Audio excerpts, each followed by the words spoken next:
Assalamualaikum warahmatullahi wabarakatuh. Perkenalkan, nama saya Agasian Ferdiansa. Saya dari kelas 1 Teknik Sipil dan NIM saya 2023 0501 0853. Saya dari kelompok 12 dan akan membahas materi dari chapter 4. Berikut adalah penjelasan dari chapter 4. Baik, di sini saya akan menjelaskan tentang chapter 4 dengan materi liquid limit dan plastic limit. Untuk tujuan praktikumnya yaitu yang pertama mengidentifikasi sifat konsistensi tanah yang penting untuk klasifikasi, khususnya untuk tanah dengan kandungan lempungnya yang tinggi.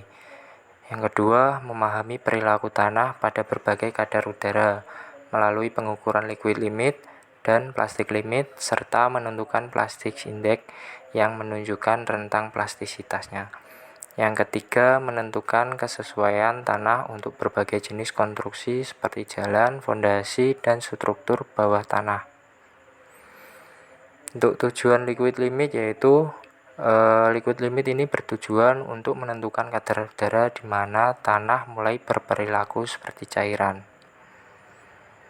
Dan metode pengujian liquid limit yaitu alat yang digunakan ada Casagrande Cup yang tujuannya untuk mengukur jumlah pukulan yang diperlukan untuk menutup alur di tanah. Ada juga pisau alur, alat pengukur, dan oven yang tujuannya untuk memastikan tanah mencapai kadar udara tertentu. Berikut ada langkah-langkah pengujian dari liquid limit. Yang pertama, tempatkan sampel tanah dalam cawan Casagrande dan ratakan permukaannya dengan pisau alur. Yang kedua, buat alur di sampel tengah tanah, lalu jatuhkan cawan dari ketinggian tertentu berulang kali hingga alur menutup. Yang ketiga, catat jumlah pukulan dan kadar air pada berbagai kadar udara. Hasil ini akan digunakan untuk interpolasi pada grafik. Yang keempat, tentukan nilai liquid limit dengan interpolasi pada grafik semilok untuk menemukan kadar udara yang sesuai dengan 25 pukulan. Tujuan plastic limit yaitu untuk tujuan pengujian batas plastik atau plastic limit adalah untuk mengetahui kadar air di mana tanah mulai kehilangan plastisitasnya dan berubah menjadi kondisi semi padat. Berikutnya ada metode pengujian plastic limit. Pengujian dilakukan dengan cara menggulung tanah sampel dengan tangan pada permukaan datar hingga membentuk benang tipis dengan diameter sekitar 3,2 mili. Ketika tanah mulai retak atau pecah pada diameter ini, kadar udara diukur atau dicatat sebagai nilai PL. Proses ini diulang beberapa kali untuk mendapatkan nilai rata-ratanya. Selanjutnya ada langkah-langkah pengujian plastic limit. Yang pertama, siapkan sampel tanah dengan kadar air tertentu dan bentuk menjadi bola kecil. Yang kedua, gulung tanah pada plat kaca atau permukaan datar hingga membentuk benang dengan diameter sekitar 3,2 mili. Yang ketiga, perhatikan saat tanah mulai retak pada diameter ini yang menunjukkan bahwa tanah mulai kehilangan plastisitasnya. Yang keempat, catat kadar air tanah pada saat tersebut yang akan dihitung sebagai nilai PL. Ulangi beberapa kali untuk mendapatkan nilai rata-ratanya. Dan selanjutnya ada hasil pengujian. Untuk data dan perhitungannya akan didapat ringkasan tabel nilai liquid limit, plastic limit, dan kadar air pada setiap pengujian yang diperoleh. Dan ada juga grafik semilok interpolasi untuk mendapatkan nilai liquid limit pada 25 bulan. Untuk perhitungan indeks plastisitasnya dengan rumus PI sama dengan liquid limit kurangi plastic limit.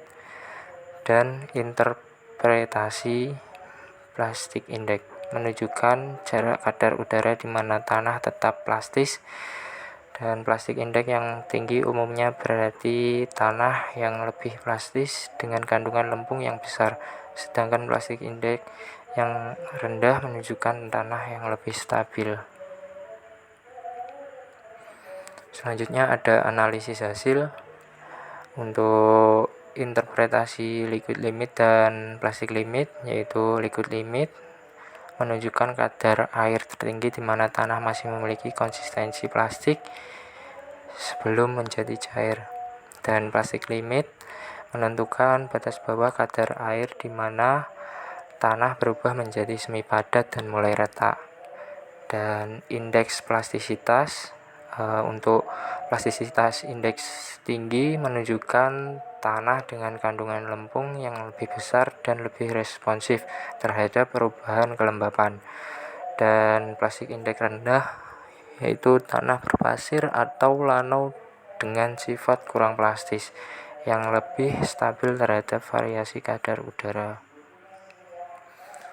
Untuk manfaat teoritis, yaitu klasifikasi tanah dalam sistem standar dengan hasil liquid limit, plastic limit, dan plastic index atau PI membantu dalam klasifikasi tanah menurut Unveiled Soil Classification System atau USCS dan ASTO. Dan pengembangan model mekanik tanah, yaitu memahami nilai konsistensi tanah, membantu dalam membangun model mekanika tanah, dan penting dalam memprediksi kekuatan geser dan daya dukung tanah. Dan studi perilaku tanah dalam lingkungan basah dan kering, yaitu mengidentifikasi bagaimana tanah bereaksi terhadap perubahan kadar air, membantu perencanaan dan desain yang lebih aman. Dan juga ada manfaat praktis, yaitu dalam penerapan pada proyek infrastruktur, yaitu ada konstruksi jalan, yakni menentukan apakah tanah dasar cukup stabil atau memerlukan stabilitas tambahan. Yang kedua ada fondasi bangunan, yakni dengan nilai LL, PL, dan PI dapat mengidentifikasi tanah yang perlu perbaikan agar mendukung fondasi bangunan secara aman. Dan untuk mengurangi risiko perubahan struktur tanah, ada juga dengan mengetahui nilai liquid limit dan plastic limit, insinyur dapat mengurangi risiko retak, mengembang, atau penyusutnya tanah yang dapat menyebabkan kerusakan struktur di atasnya. Dari berbagai materi tadi disimpulkan bahwa pengujian liquid limit, plastic limit, dan plastic index memberikan pemahaman tentang pentingnya konsistensi dan plastisitas tanah. Nilai liquid limit dan plastic limit membantu dalam klasifikasi tanah dan memprediksi bagaimana tanah bereaksi terhadap perubahan kadar udara, terutama pada tanah berlempung. Dengan mengetahui tingkat plastisitas, insinyur dapat menentukan stabilitas tanah dan kebutuhan stabilisasi tambahan untuk berbagai konstruksi proyek seperti jalan dan fondasi. Baik, terima kasih. Sekian dari saya. Wassalamualaikum warahmatullahi wabarakatuh.